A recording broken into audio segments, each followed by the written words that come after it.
Me acabo de encontrar en Twitter una viñeta que publica Javier Rubio Donce que me ha hecho mucha gracia. Trata sobre los 4 finales posibles de Pedro Sánchez.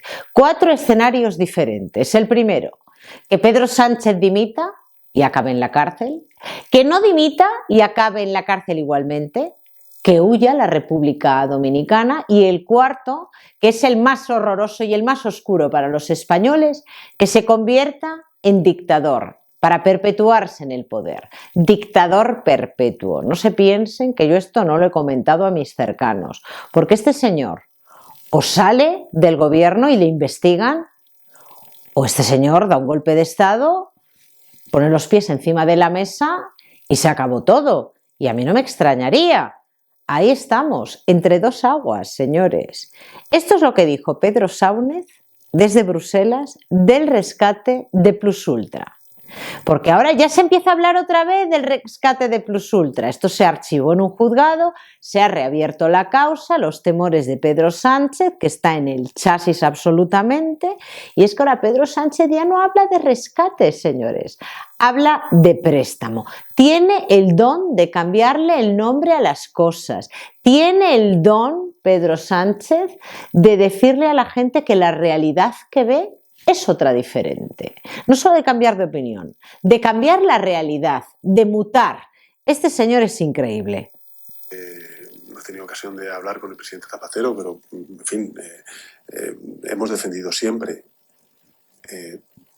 la pulcritud de todos los rescates, bueno, que no fueron rescates, fueron préstamos, que hemos dado a las aerolíneas en la época de la pandemia, conforme a la legislación nacional, conforme a todos los parámetros y exigencias que se requieren por parte del Tribunal de Cuentas. En definitiva, es un debate recurrente, los rescates que han sido préstamos a las aerolíneas españolas y total pulcritud por parte, lógicamente, del Gobierno de España en esta cuestión. Está en la talla 34 ya, está ya en la talla 34 Pedro Sánchez. Bueno, tanta pulcritud no habrá en el momento en el que ABC hoy mismo ha publicado lo siguiente. El gobierno declaró secreto en 2022 el papel de Zapatero en el rescate de Plus Ultra. La sombra de Sánchez es Zapatero. Parece ser que al principio Sánchez consideraba un apestado a Zapatero. Yo no sé de qué manera convenció Zapatero a Sánchez. Ese es el kit de la cuestión. ¿De qué manera convenció Zapatero a Sánchez?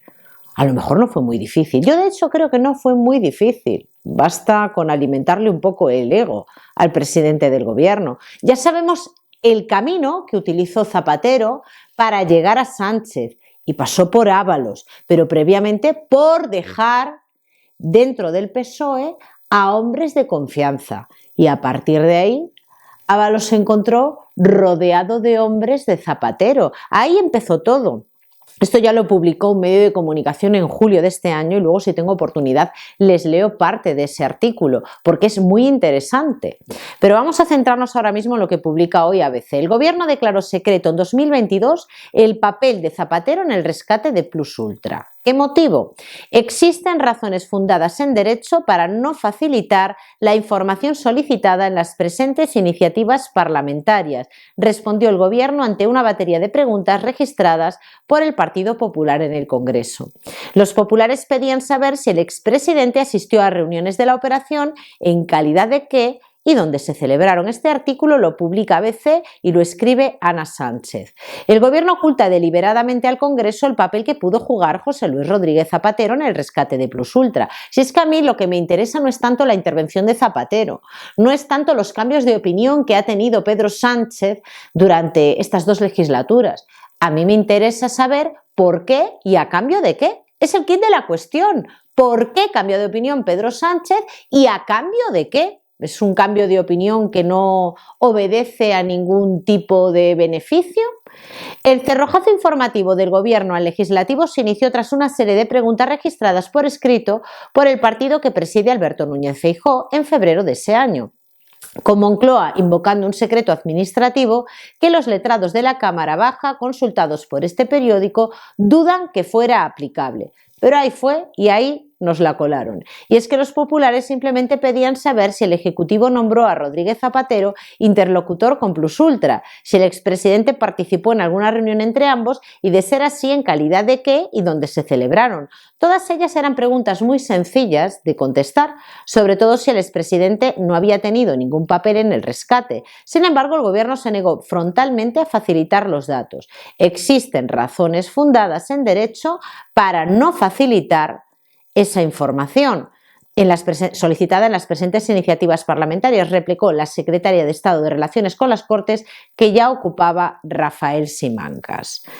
El otro día, en Horizonte, Aldama explicó cómo Zapatero había acudido a reunirse con Ábalos y a decirle que tenía que rescatar directamente y sin ambages a Plus Ultra. En ese momento, un poco noqueado por esa situación, Ábalos llama al presidente del gobierno. El presidente del gobierno le dice que sí, que efectivamente, en un cambio de opinión de unos cuantos que ha tenido el presidente del gobierno, le dice que sí. Y a partir de ese momento, pues Ábalos se ve haciendo ingeniería junto con la colaboración, todo esto en palabras de Aldama, de María Jesús Montero, encargada en aquel entonces de la SEPI, para que se cumplan los requisitos ex profeso para que se produzca ese rescate de 53 millones de euros. Rescate que ahora Pedro Sánchez dice que no es un rescate y que es un préstamo. Bueno, como les decía antes, todo esto ya se había publicado en julio de este año por un medio de comunicación. El medio de comunicación es Voz Populi y publicó lo siguiente: el español más peligroso, refiriéndose a Zapatero. En opinión de la antena de la CIA en la capital española, Zapatero es el verdadero presidente en la sombra. Y de hecho dibuja a un Pedro Sánchez, Jesús Cacho, que es quien escribe este artículo, como un pelele en manos del auténtico y verdadero número uno, que ahora mismo se sitúa en Zapatero. El cerco de Zapatero tiende en torno a Ábalos, empieza a manifestarse en junio de 2018, coincidiendo con su nombramiento como titular de la cartera más gastona que cualquier gobierno, la de Fomento. Yo me reuní con José Blanco cuando supe que iba a ser ministro. Ábalos. Necesitaba información de un ministerio que desconocía, le pedí consejos de gestión, que me contara Pepe Blanco, por si no les ha quedado claro, Pepe Blanco. Más adelante aparecerá Pepe Bono también. Le pedí consejos de gestión, que me contara cómo era el ministerio, en qué estructura me podía apoyar y con qué personas podía contar. Y Blanco le recomienda la plana mayor, gente que había estado a sus órdenes durante el gobierno de Zapatero. Zapatero parece ser que nunca se fue. Blanco me recomienda a Isabel Pardo de Vera, la hermana de Ana Pardo de Vera, la directora corporativa de este medio de comunicación de izquierdas, Público, la presidenta de Adif, hoy imputada. Me recomendó también al presidente de Renfe, Isaías Taboas, también a Sergio Vázquez, hoy presidente de INECO, que fue su jefe de gabinete y al que yo nombré para el mismo puesto, que a su vez trajo como adjunto a Ricardo Mar. Y Blanco también me propuso al subsecretario del Ministerio, Jesús Manuel Gómez. Se olvida de Belén Villar, ya funcionaria de Fomento, a quien Gómez convirtió en alto cargo al hacerla jefe de su gabinete y más tarde directora de Organización e Inspección, y que como tal sería la responsable de la auditoría en transportes ordenada por el actual titular de la cartera, Óscar Puente, que ha terminado por poner a Ábalos contra las cuerdas. Por si alguien faltara, Santos Cerdán le recomendó la contratación de Javier Herrero. Últimamente se habla mucho de este señor, ahora investigado por los amaños del caso Coldo como director general de carreteras, de manera que no es que fueran unos cuantos los recomendados por Blanco, como el propio Ábalos reconoce con sorna, sino prácticamente la cúpula del ministerio. El titular de Fomento tenía infiltrado, esta es la clave, el titular de Fomento, Ábalos, tenía infiltrado todo el departamento por hombres de Pepe Blanco, que es tanto como decir por hombres de Rodríguez Zapatero. Estaba en manos de su peor enemigo sin sospecharlo. O sea que en el momento en el que Zapatero sale de Moncloa, deja gente de confianza muy bien colocada dentro del partido. Continúa más adelante el artículo diciendo que es el expresidente quien se carga al valenciano dispuesto a ocupar su puesto junto a Sánchez. Ahora ya sabemos por qué Sánchez le quita del ministerio a Ábalos en esa reunión que tuvieron de una manera un tanto abrupta, ¿no? De pasar de ser su hombre de confianza a quitarle del ministerio, que luego lo recuperan las listas para las elecciones del 2023. ¿Pero por qué? Y ahí es donde vuelvo a la pregunta. ¿En qué momento se produce esa reunión de Sánchez con Zapatero? ¿Qué le promete? ¿Cómo le convence Zapatero a Pedro Sánchez para estos cambios? Para amputarse sus manos derechas, podríamos decir, porque Sánchez llega de la mano de Ábalos, de Santos Cerdán y de Koldo a presidir el gobierno. Llega a la Moncloa y de repente, de golpe y porrazo, Sánchez se deshace sin ningún motivo real y aparente de Ábalos. Pues aquí dice el artículo, es el expresidente Zapatero quien se carga a Ábalos dispuesto a ocupar su puesto junto a Sánchez. Le desplaza como su gran obstáculo. Ya saben ustedes, porque lo comentó Aldama, y Ábalos no ha querido ser muy directo, pero lo ha insinuado, que él no ha tenido nada que ver con el rescate de Plus Ultra.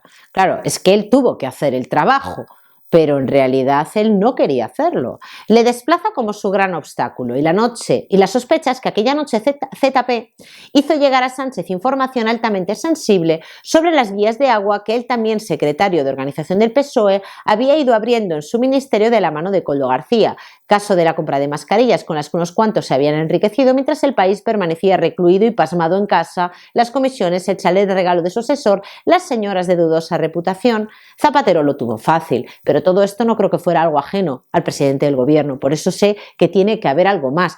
Todavía no lo sabemos. Ábalos estaba en manos de los hombres que Blanco le había colocado de rondón en su ministerio. La pregunta, sin embargo, sigue pendiente. ¿Por qué las prisas? Porque justamente aquella noche. La sospecha es que ZP tenía suma urgencia en impedir que Ábalos pudiera ocupar la cartera de defensa, o mejor dicho, necesitaba mantener a toda costa a Margarita Robles al frente de ese ministerio. Margarita, leonesa como él, es una de las mujeres de Zapatero, una mujer y dos hombres, Pepiño Blanco y Fernando Grande Marlaska. 3 ministerios bajo su control: Fomento, Defensa e Interior. Y ahí está, en la base, Zapatero. Los 3 departamentos clave de cualquier gobierno, más el CNI, naturalmente dependiente de Robles, el hundimiento de José Luis Ábalos en el PSOE, y Moncloa coincide con la ascensión a los altares de Rodríguez Zapatero, porque si se fijan en estas 2 legislaturas, Zapatero pasó de incógnito al principio y en la última campaña del 2023 Zapatero estaba, presente en muchos debates, en entrevistas en televisión, defendiendo la gestión de Sánchez, defendiendo abiertamente la gestión de Sánchez, cuando el resto de históricos del PSOE se bajaron del barco, renegaron del presidente del gobierno, criticaron sus cambios de opinión, sus mentiras, pero ahí estaba Zapatero, sosteniendo a Sánchez, apoyando a Sánchez. ¿Raro? No lo sé, señores. Ahora bien, puede ser que en el momento en el que se ha destapado toda esta información, el seguimiento a este último señor, claro, no recuerdo el nombre, tantos nombres en mi cabeza sin guión, al que han detenido y que se reunió 72 horas antes con Pedro Sánchez en El Pardo. Claro, a partir de ese momento Zapatero es protagonista y ahora no lo tendría tan fácil para, de alguna manera, impulsar desde dentro con sus contactos una sucesión de Pedro Sánchez, que es de lo que se ha hablado mucho esta semana. Si Sánchez será sustituido, pero él desde Bruselas parece no decir lo mismo. Yo creo que está encantado de estar ahí, más que nada porque su alternativa es la misma que tienen los otros 3. En el momento en el que deje la Moncloa sin dimite, a este señor le van a investigar, y si no al tiempo. Ahora lo tiene más complicado porque si el Supremo quiere investigar a Sánchez, pues va a tener que pedir el suplicatorio a la Cámara, y lo que hemos visto y lo que se ve es que los socios de gobierno siguen apoyando a Pedro Sánchez. Sí, escenifican mucho un enfado como Yolanda Díaz, que Sumar no deja de ser un apéndice del PSOE, y a la hora de la verdad pues están juntos.